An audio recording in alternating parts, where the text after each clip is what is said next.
पाकिस्तान का England tour थोड़े दिनों पहले जो है इख्तिताम पजीर हुआ है और उसके बाद पाकिस्तान की टीम में पहुंच गई है वेस्ट इंडीज़, जहां पर वो खेलेंगे T20 आईज और टेस्ट मैचेस। लेकिन उस पर बात करने से पहले हम कुछ बात करेंगे जो अभी इनका टूर ख़त्म हुआ है इंग्लैंड का, जिसमें पाकिस्तान को दोनों सीरीज़ में ही शिकस्त का सामना करना पड़ा। पहले वनडे सीरीज़ में पाकिस्तान को क्लीन स्वीप हुआ, जबकि T20 आईज में इंग्लैंड की टीम जो है वो 2-1 से कामयाबी हासिल करने में कामयाब हुई। लेकिन उसके बावजूद हमें ये बात देखनी पड़ेगी कि क्यों पाकिस्तान की टीम ये सीरीज़ हारी, और कहीं ना कहीं हमें ये सवाल ज़रूर करना पड़ेगा कि पाकिस्तान का जो थिंक टैंक है उनकी परफॉर्मेंसेस बिल्कुल भी अच्छी नहीं रहीं over the course of last 2 years. Even though जब पाकिस्तान इंग्लैंड के खिलाफ पहली सीरीज़ हारी वनडे की, तो उसके बाद हेड कोच मिसबाहुल हक ने एक प्रेस कॉन्फ्रेंस में ये कहा कि पाकिस्तान की टीम जीतती भी रही है और हारती भी रही और अब हारी है, तो इसमें कोई हैरानगी की बात नहीं होनी चाहिए, क्योंकि यही जो है वो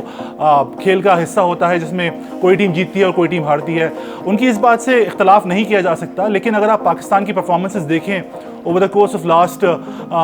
2 ईयर्स, तो उसमें बिल्कुल भी कहीं पर आपको एक कंसिस्टेंट रन नहीं दिखता। अगर आप नंबर्स देखेंगे तो आपको लगेगा कि पाकिस्तान की टीम की परफॉर्मेंसेस काफ़ी बेहतर रही हैं। हाल ही में पाकिस्तान की टीम ने जो है वो 6 सीरीज़ लगातार जीती थी, जिसमें से उन्होंने 4 सीरीज़ साउथ अफ्रीका के खिलाफ जीती थी, जबकि 2 जो थी वो जिम्बाब्वे के खिलाफ जीती थी। लेकिन इसके बावजूद इस टीम की जो कामयाबी है उसको किसी ने शायद सीरियस नहीं लिया।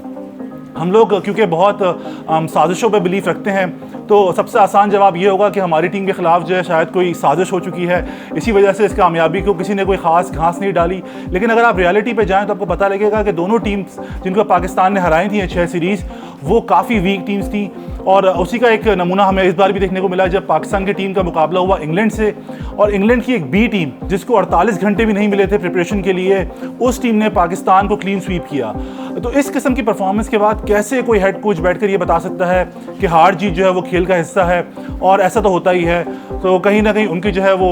जॉब के ऊपर ज़रूर सवाल उठेगा कि उनकी जो परफॉर्मेंसेज हैं वो क्यों इतनी बुरी रही हैं। इसी तरीके से जब पाकिस्तान की टीम T20 आई में आई, तो हमें ये बात नहीं भूलनी चाहिए कि ये पाकिस्तान की बेस्ट लॉट है। अगर आप इसके कंपैरेटिवली इंग्लैंड को देखें तो इंग्लैंड ने इस पूरी सीरीज़ में एक्सपेरिमेंटेशन करी है from the first T20 I till the last. Captain wine Morgan ने भी बार बार ये कहा कि हम ये सीरीज़ जो है वो एज एक्सपेरिमेंट देख रहे हैं, हमें इस सीरीज़ में जीत और हार से कोई ख़ास फ़र्क नहीं पड़ता, हमारा काम यह है कि हम इसमें प्लेयर्स को ज़्यादा से ज़्यादा आजमाएँ।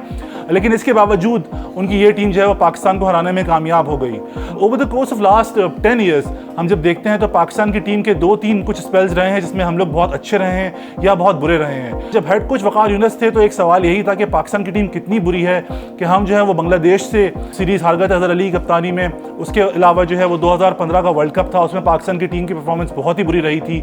लेकिन उसके बाद जब हेड कोच मिकी आर्थर बने तो पाकिस्तान की टीम एकदम से लगा कि उठ गई। तो हमें देखना चाहिए कि क्या इन दोनों कोचेस में डिफरेंस था। तो जो एक डिफरेंस था वो ये था कि जब हेड कोच मिकी आर्थर थे तो पाकिस्तान के जो भी प्लेयर्स खेल रहे थे और उनमें ज़्यादातर अभी भी खेल रहे हैं, वो जो है वो अपनी मैक्सिमम कैपेसिटी पे परफॉर्म कर रहे थे। अगर आप उससे कंपेयर करें जब मिसबाहुल हक कोच बने अब, और जब वक़ार यूनुस थे इससे पहले हेड कोच तब भी, तो ऐसा लगता था कि पाकिस्तान के जो प्लेयर्स हैं वो अपनी मैक्सिमम कैपेसिटी पे परफॉर्म नहीं कर पा रहे। और इसका यकीनी तौर पर जो है वो ब्लेम जाएगा कोचिंग स्टाफ के ऊपर, क्योंकि ऐसा नहीं हो सकता कि यही वो प्लेयर्स हैं जिन्होंने 2017 की चैंपियंस ट्रॉफी जीती थी, यही वो प्लेयर्स हैं जो कि शायद वर्ल्ड कप का जो था वो सेमीफाइनल खेलने के हकदार बनते थे, लेकिन अनफॉर्चुनेटली एक बारिश ने हमारे चांसेस को ख़राब कर दिया। तो ऐसा कैसे हो गया कि यही टीम जो है वो कुछ अरसे के बाद श्रीलंका से वाइट वॉश हो गई T20 आईज में घर पे, जिम्बाब्वे से हार गई वनडे इंटरनेशनल घर पे, उसके बाद जिम्बाब्वे से हम T20 आई हार गए जिम्बाब्वे में, फिर साउथ अफ्रीका की जो बी टीम थी उन्होंने हमें तकरीबन हरा दिया T20 आई सीरीज़ पाकिस्तान में। तो ऐसे कैसे हो सकता है कि यही टीम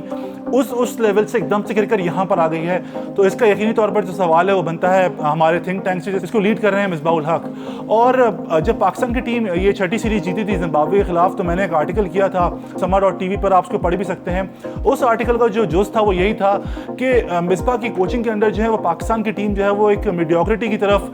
चलती जा रही है। हम जो है वो अब छोटी छोटी चीज़ों पर खुश होने लगे हैं, बजाय इसके कि हम कोई रिजल्ट ओरिएंटेड टीम बने, जो कि शायद मिकी आर्थर के ज़माने में हम थे।